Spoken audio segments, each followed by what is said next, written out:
नमस्कार। मैं सिंह।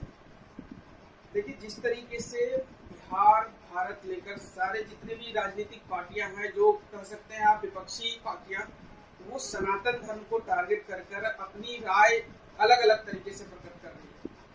आज हमारे साथ एलजेपीआर के मुख्य प्रवक्ता राजेश भट्ट जी हैं। इनसे बात करेंगे कि इनकी पार्टी सनातन धर्म को किस तरीके से देखती है और इनका क्या कहना है। जो तमाम राजनीतिक पार्टियां अपने अपने बयान किस तरीके के दे रहे हैं, उन पर इनकी क्या नजर है।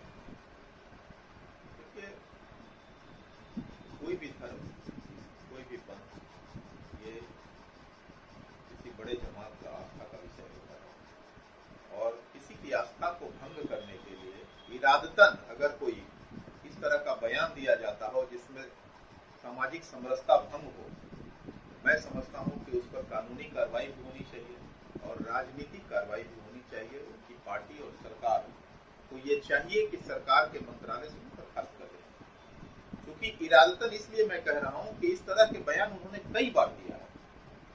इससे पहले उन्होंने कहा था कि पैगंबर साहब भी मर्यादा पुरुषोत्तम, जबकि मर्यादा पुरुषोत्तम का प्रयोग जो है वो भगवान श्री राम के लिए किया जाता है। उन्होंने एक बार कही थी कुर्बानी लेने की बात। अब बताइए, समाज में कुर्बानी लेने देने की बात करने वाले लोगों का चाल चेहरा चरित्र क्या होगा, क्या संदेश देना चाहते हैं शिक्षा मंत्री चंद्रशेखर? ये दुर्भाग्य है। शिक्षा मंत्रालय का दायित्व आपको मिला है चंद्रशेखर जी। शिक्षा मंत्रालय को ठीक से बखूबी संभालिए, शिक्षा में सुधार करने का काम आप कीजिए। बिहार में सामाजिक समरसता को भंग करने का जो प्रयास आप कर रहे हैं और पूरे देश में जो एक संदेश दे रहे हैं, यह नहीं चलेगा। बिहार ही नहीं, पूरा देश जो है वो बाबा साहब डॉक्टर भीमराव अंबेडकर के संविधान से चलता है। आपके अनुसार नहीं चलता है देश। सर, बिहार में ही नहीं बल्कि देश के अन्य राज्यों में भी ऐसे बयानबाजी हो रहे हैं। ऐसा क्यों? ऐसा तो नहीं कि एनडीए सनातन धर्म को समर्थन देती है इसलिए ये लोग विपक्ष उस तरीके से देखें। आप बहुत गौर से देखिएगा कि इंडिया जो विपक्षी दल का जो गठबंधन बना है, घमंडिया गठबंधन जिसका नाम है, ये घमंडिया गठबंधन का जब जब बैठक हो रहा है, कोई ना कोई जहरीला बयान आ रहा है। कभी उदयनिधि जी का बयान आता है, कभी बिहार से चंद्रशेखर जी का बयान आता है, कभी किसी और नेता का बयान आता है।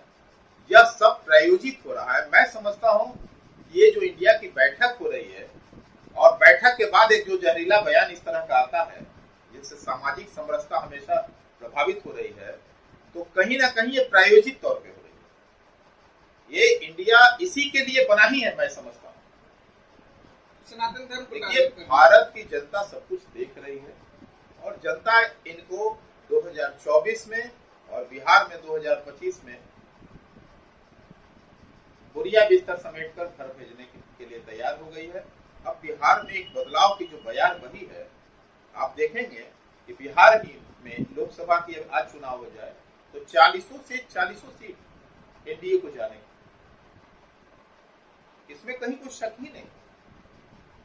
40 की 40 सीट आप देखिएगा कि एनडीए को गया।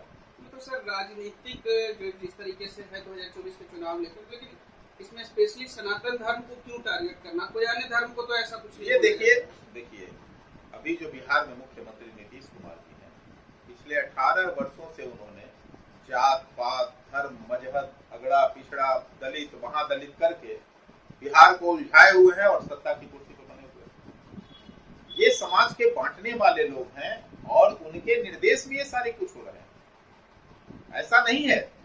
अगर ऐसा होता कि उनके जानकारी में या उनके कंसेंट में नहीं हो रहा होता तो उन्हें, मैं समझता हूं कि बिहार के शिक्षा मंत्री पर कार्रवाई करनी चाहिए। कार्रवाई करते हुए मंत्रिमंडल से बाहर का रास्ता दिखाना चाहिए। अगर वो बाहर का रास्ता दिखाते हैं तो माना जाएगा कि उनकी सहमति नहीं है। ये कह देने से कि हम इस बात से सहमत नहीं है, ये उनकी निजी राय है, ये नहीं चलेगा। ये बिहार है, बिहार के लोग हैं। बिहार के लोग राजनीतिक तौर पर बहुत ही अच्छी जानकारी रखने वाले लोग हैं, सूझबूझ रखने वाले लोग हैं और आने वाले दिनों में आप देखेंगे कि 2024 और 25 में सुपड़ा साफ